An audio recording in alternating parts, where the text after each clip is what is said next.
बाजरा तो हमारे यहाँ होता है, लेकिन बाजरा में जो कमी इस समय आ रही है कि बाजरा हम लोग अब जो हाइब्रिड वाला करते हैं। यदि आप देसी बाजरा की रोटी खाएंगे तो उसमें अलग ही टेस्ट आता है, मीठी लगती है। और ये हाइब्रिड वाले की रोटी की थोड़ी सी तो खरखरी टाइप की रहती है। तो ये मिलेट्स है, मोटा मोटा के मिलेट्स की हम लोग को बढ़ावा देना चाहिए, मिलेट्स हमको खाना चाहिए। अभी आप पतंजलि के यहाँ पर चले जाओगे तो जो रागी है 80 रुपए किलो मिल रही है। अब जौ है, जैसे जौ जौ है आपका जो है 80 रुपए किलो जौ भी मिल रहा है। पहले गांव में गुड़चनी की रोटी बोलते थे, बेजर की रोटी बोलते थे, उसमें आपका गेहूं मिला दिया, जौ मिला दिया, चना मिला दिया और ये मिला के तब बनाते थे रोटी और बढ़िया अच्छी अच्छी लगती थी। अभी तो जो ऐसे चक्की पे आटा बनवाने जाएंगे तो पहले तो उसका कहेंगे घर वाले, घर में कहेंगे किसको बारीक पिसवा के लाना, और जब बारीक पिसवा के ले आए फिर उसके बाद छानना, उसको छान छान लिया तो उसका चोकर है वो अलग निकाल दिया, तो जिसमें जो प्रोटीन है सर बता रहे थे वो सब निकल जाता है। तो कहने का मोटा मोटा यह है कि हमको जो है मोटे अनाज जो हम लोग खाते थे उसको भी हमको गेहूं के साथ साथ उसको बढ़ावा देना है।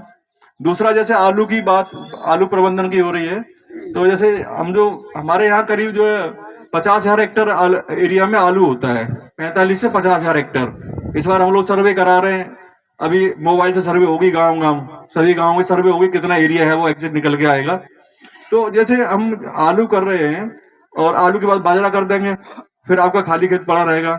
तो जैसे हम लोगों का फसल चक्र होता था कि चना की फसल लगाएंगे, बीच में जैसे मटर लगाएंगे, चना लगाएंगे, दलहनी फसल लगाएंगे, कम जड़ वाली, फिर गहरी जड़ वाली, इस तरह का हमारा जो रोटेशन था वो बिगड़ रहा है। तो बिगड़ने के कारण बहुत सारे कारण है कि जैसे आप लोग कहेंगे साहब जंगली जानवर बहुत हैं इसलिए चना की खेती नहीं करते, मटर नहीं करते या मसूर नहीं करते हैं, तो बहुत सारी चीजें हैं वो प्रॉब्लम है। लेकिन उसके बावजूद भी आलू के जो किसान हैं, जहां तक मुझे अनुभव है कि आलू चाहे कितना ही सस्ता हो जाए लेकिन किसान बोएंगे आलू ही, आलू ही बोएंगे। अभी जैसे अभी हमारे घर पे भी आलू था, पिताजी से हमने कहा कि सरसों बो दो, अरे सरसों में क्या रखा है, फिर भी आलू ही बोएंगे। और आलू कितने बिका, 350 रुपए कट्टा, 250 रुपए कोल्ड में चला गया, कितना बचा, 100 रुपए बचा। तो हमें खेती में थोड़ा सा ये करना है कि किस तरह से हमें जैसे बचाव हो, किस तरह से करना है। और जैसे जहां तक हमारी जैसे आलू की खेती है, तो आलू में क्या है कि सभी फसलों के लिए मेनली आलू जैसे है कि आलू पहले गांव में करते थे, देसी खाद से आलू करते थे, कोई दवा नहीं लगाते थे, कोई कोई यूरिया नहीं, कोई डीएपी नहीं, देसी खाद ही लगता था और देसी खाद से आलू होता था। और किसान जो है अपना जैसे फावड़े से आलू करता था, पुराने समय की बात है, तो उसमें डीएपी और डीएपी नहीं लगता था खाद में, और वो आलू की सब्जी बड़ी टेस्टी लगती थी, मतलब मीठापा रहता था उसमें।